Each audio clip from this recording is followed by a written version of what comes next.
Shalom, perkenalkan nama saya Ernita Mariel Banturuan dari Prodi Manajemen Pendidikan Kristen. Saya membuat video ini untuk memperbaiki UTS dengan mata kuliah Teori Sistem dalam Pendidikan.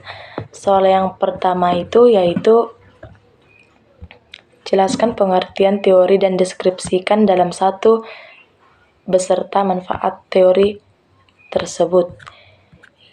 Jawabannya yaitu Teori adalah seperangkat konsep, prinsip, dan proporsi yang saling berhubungan secara logis untuk menjelaskan suatu fenomena tertentu dan memprediksi hasilnya.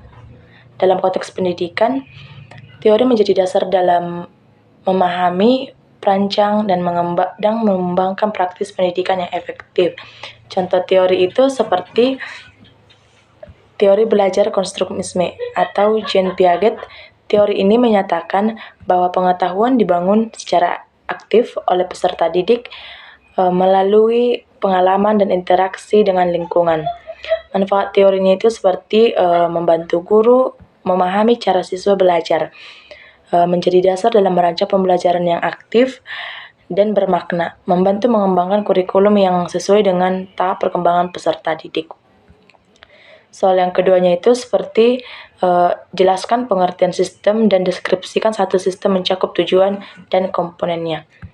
Pengertian sistem yaitu sistem adalah suatu kesatuan yang terdiri dari berbagai komponen yang saling berhubungan dan bekerja bersama mencapai tujuan tertentu. Contoh sistem itu seperti Sistem Pendidikan Nasional Indonesia. Tujuannya itu mencerdaskan kehidupan bangsa dan mengembangkan manusia seutuhnya. Komponennya itu seperti input atau peserta didik, tenaga pendidik, proses atau kegiatan belajar mengajar, manajemen sekolah, atau output itu seperti lulusan yang berkarakter kompeten atau serta lingkungan atau masyarakat pemerintah. Deskripsinya itu seperti sistem pendidikan bekerja secara terpadu, setiap komponen yang saling mendukung.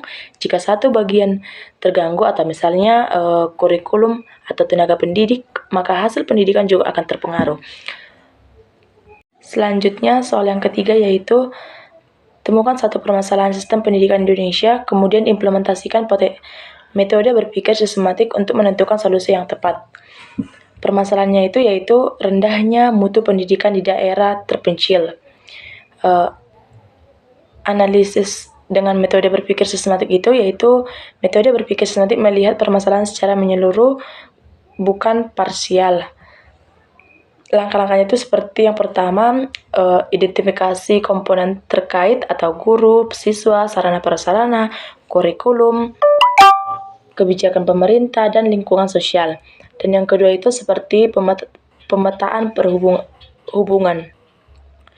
Mutu rendah bukan hanya karena guru kurang kompeten, tetapi juga karena kurang fasilitas, akses internet, pelatihan, dan dukungan masyarakat. Dan selanjutnya itu pencarian akar masalah, atau akar masalah adalah ketimpangan distribusi sumber daya pendidikan. Selanjutnya solusi sistematik, pemerataan fasilitas pendidikan dan teknologi atau pelatihan berkelanjutan bagi guru di daerah atau kolaborasi pemerintah, gereja, dan masyarakat dalam mendukung pendidikan. Evaluasi dan monitoring secara berkala dengan pendekatan partisipasi. Dan selanjutnya soal yang keempat itu yaitu jelaskan tujuan dan manfaat mempelajari teori sistem. Tujuannya itu seperti yang pertama itu memahami keterkaitan antara unsur dalam proses pendidikan, mengembangkan kemampuan berpikir holistik dan rasional dalam mengelola lembaga pendidikan. Membantu menganalisis masalah atau pendidikan secara menyeluruh. Manfaatnya itu seperti membantu mengajar pendidikan melihat sekolah sebagai satu kesatuan sistem, meningkatkan kemampuan atau membuat keputusan yang mempertimbangkan semua komponen, atau membantu meningkatkan efektivitas dan efisien penyelenggara pendidikan. Soal yang kelima itu seperti Jelaskan apa saja aksioma atau dalam teori sistem. Aksioma itu atau prinsip dasarnya itu dalam teori sistem, yang pertama itu keseluruhan lebih dari sekadar jumlah bagian-bagiannya atau wholeness, atau setiap komponen saling berinteraksi. Perubahan satu bagian mempengaruhi keseluruhan sistem. Yang kedua itu seperti interdependensi atau saling ketergantungan. Komponen sistem tidak dapat bekerja sendiri tanpa dukungan bagian lain. Yang selanjutnya itu seperti equifinality atau banyak jalan menuju hasil yang sama. Tujuan dapat dicapai dengan berbagai cara dan strategi. Playback atau umpan balik itu seperti sistem memerlukan evaluasi untuk memperbaiki kinerja. Dan selanjutnya itu input atau proses, output atau outcome, atau setiap memiliki masukan, proses mengelola, dan hasil yang dievaluasi. Selanjutnya itu adaptability atau kemampuan menyesuaikan diri, atau sistem yang baik mampu menyesuaikan diri terhadap perubahan lingkungan. Dan selanjutnya boundaries atau batasan. Setiap sistem memiliki batasan yang membedakan dirinya dari lingkungan luar. Dan selanjutnya itu ada dari homeostasis atau keseimbangan. Sistem cenderung menjaga keseimbangan internal agar tetap stabil. Dan selanjutnya itu ada berorientasi atau pada tujuan, atau semua komponen sistem bekerja bersama untuk mencapai tujuan yang sama. Dan selanjutnya itu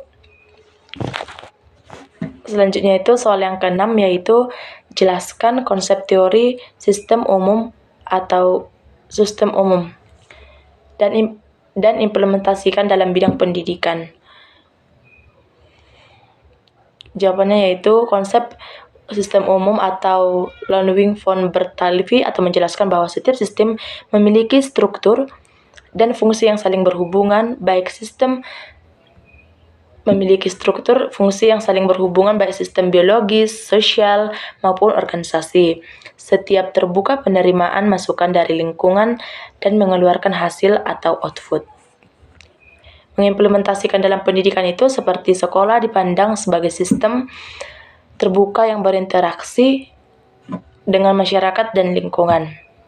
Atau input itu siswa, guru, dan sarana. Proses itu kegiatan belajar mengajar, dan output itu lulusan.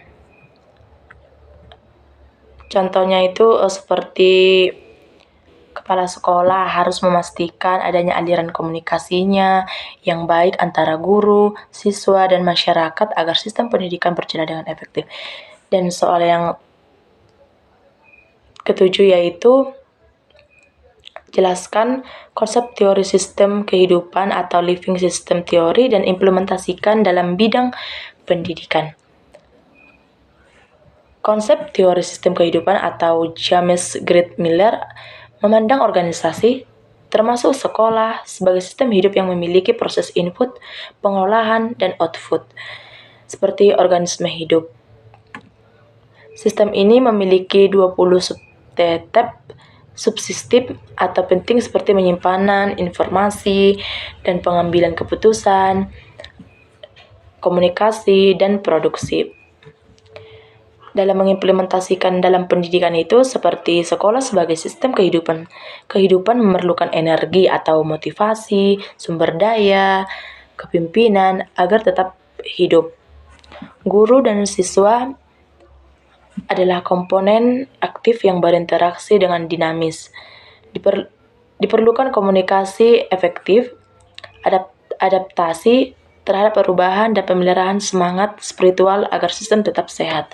Pendidikan Kristen harus menanamkan nilai kehidupan rohani agar sistem pendidikan tidak hanya hidup secara struktural, tetapi juga secara spiritual. Sekian dari hasil yang saya jawab, saya ucapkan terima kasih. Shalom.